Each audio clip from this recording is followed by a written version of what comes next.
AmaXhosa are comprised of the two kingdoms of Amagcaleka and Amakhakhabe, coming from the house of King Pal. The two kingdoms have a long complementary solidarity of brotherhood. Therefore, my talk will be in reference to both kingdoms when I talk about AmaXhosa. Let me go straight to the point. In the year 1797, the British explorer Sir John Barrow toured this region.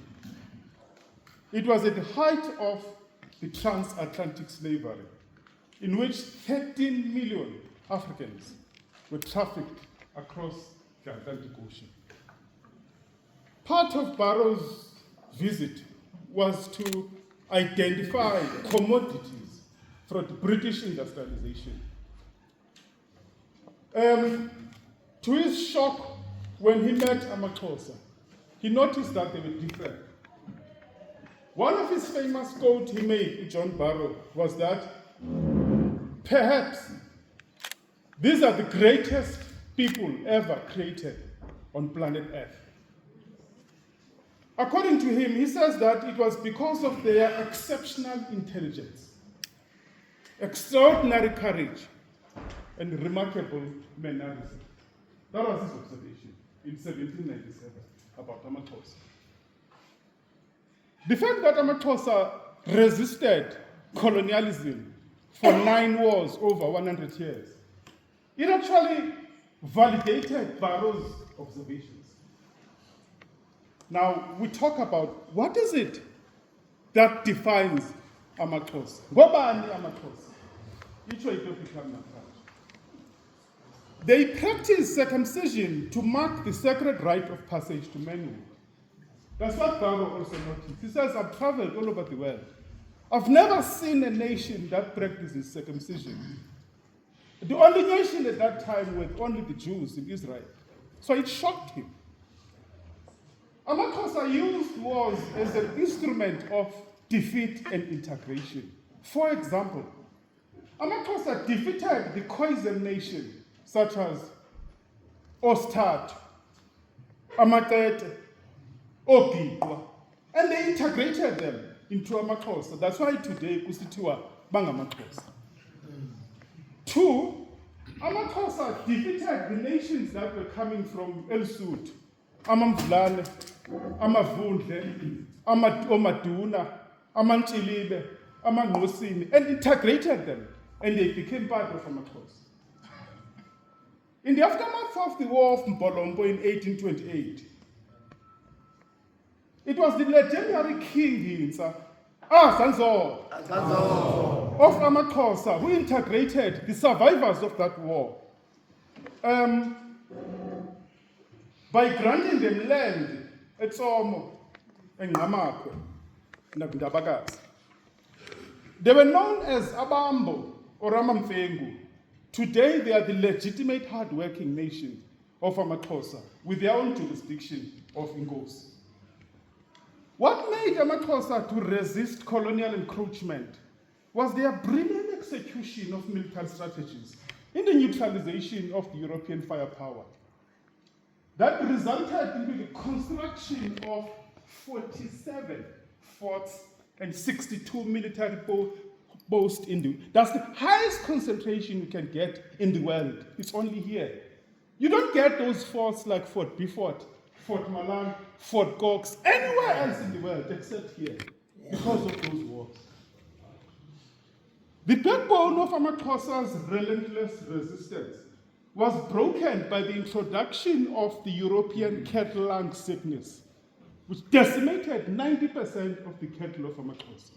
That's how AmaXhosa basically, it makes them the cut above the rest because we can safely say they are the only nation in the world whose conquest was never attained in the battlefield. They had to infect their cattle in order to defeat them. Then that was covered up as unannounced by the British historians. Why?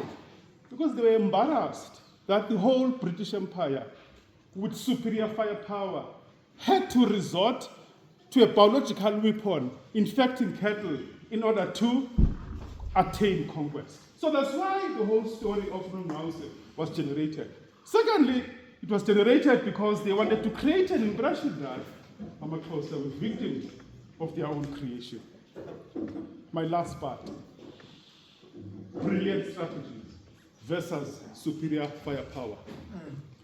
The first bone-crushing encounter between the British Army and AmaXhosa Regiment in 1811 is defined as one of the most finest demonstrations of brilliant strategy versus superior firepower.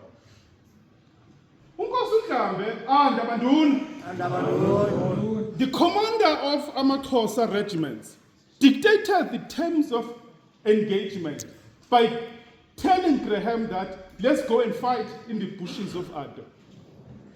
Unfortunately for Graham, he accepted the trap of fighting in the bushes of Ado. Otherwise, if Graham was a military commander, he would have refused that. You know what the Trump did? What he then did, Graham fell into the trap, as Ndlambe skillfully rendered the British artillery useless in the mountainous region that was suitable for the African bush warfare. The Battle of Ado was the first baptismal of the British soldiers into the pulverizing cauldron of the African bush warfare. Akha phansi isityasdwele amangesi. Indoda isothulwa ngomkhonto ehashini kumahlatha ase-Ado. Itimbali, Unkosi uDlambe marshaled his fearless regiment and pushed the British Army back to Gqeberha. Since Graham was desperate for victory, he resorted into Scotch earth policy, thus killing women and children. AmaXhosa were shattered because it was the first time they faced an enemy which kills women and children. The war marked the clash of two civilizations. To the British, it was acceptable to kill women and children in order to attain conquest. On the other hand, to AmaXhosa, war was an instrument of defeat and integration, whilst the lives of women and children were respected because they were regarded as sacrosanct. Their lives were holy and sacred. During the War of Inside 1835, Unkosi uMaqoma, he perfected Unkosi Ndlambe's bush warfare. Consequently, the War of Windsor marked the first decisive defeat of the British Army in Africa. The Governor, Sir Benjamin Durban, and Major General Harry Smith, they were fired. Durban exiled himself to Canada. Smith went to India to resuscitate his military career. The Boers who had been here, who supported the British during the war, suffered unprecedented losses, and they were never compensated by the British. They became very angry, and they decided to leave the Cape after that war, in what later became known as the Great Trek. But when you read the history of the Great Trek in our history books, it doesn't tell you that it was caused by the defeat of the Europeans, by Unkosi uMaqoma in the War of Windsor. 11 years later, the British Empire sent the waterman, veteran, Major General John Hare, the 9th of February, the man whose name graces the best of hotel. He assembled a huge army. It was a spectacle of 125 weapons with ammunition and supplies to last him for 2 months. His military objective was clear: to dislodge AmaXhosa from the impenetrable fortress of the Matole Mountains. This time, Major General John Hare was up against King Sandile. The historians are saying, unlike his older brother, Unkosi uMaqoma, who enjoyed the agonizing grind of a relentless warfare, Umgolombane executed an overwhelming, blistering ambush, which dismantled the core of the British Army.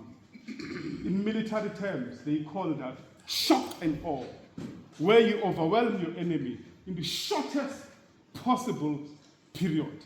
Ubangaba bedinethuba, bendake ndinabeda lemfazwe.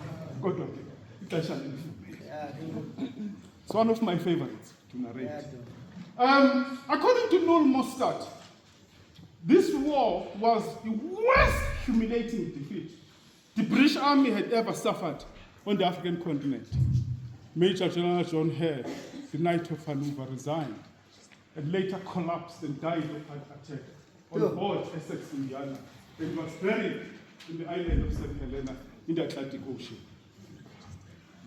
Back in India, Smith defeated the Indians in the Battle of Alwar. He returned to South Africa to face Amakosa for the second time. It's like a movie. When the War of Mlanjeni exploded on the 24th of December 1850, Amakosa increased the tempo and they changed to a higher gear. But in the Xhosa, Amakosa ayiqombothi athi makhalanga. In this war, Nkosi uSandile drew the first blood by dismantling Lieutenant Colonel George Mackinnon in the Battle of Bombas. His older brother, Nkosi Maqoma, crushed the veteran Major General Harry Somerset in the mountains of Matoa. The Queen's Royal Regiment lost about 121 soldiers in the Battle of the Fish River. Somerset and Smith were fired, and they never recovered from that. When Smith went back home, he died of heart attack. Then they were replaced by Colonel Fordyce of the Highlanders. Unfortunately, Fordyce was killed in the ferocious firepower of Mount Misery, Mthozi. The Beacon ship sent as a reinforcement sank in Cape Town, killing 450 British soldiers.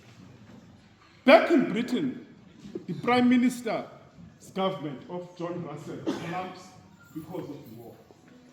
In conclusion, the nation of Amakosa produced visionary leaders of King Insa's caliber, brilliant strategies such as Nkosi Maqoma, the remarkable revolutionaries such as Charlotte Maxeke, Robert Sobukwe, and Steve Biko.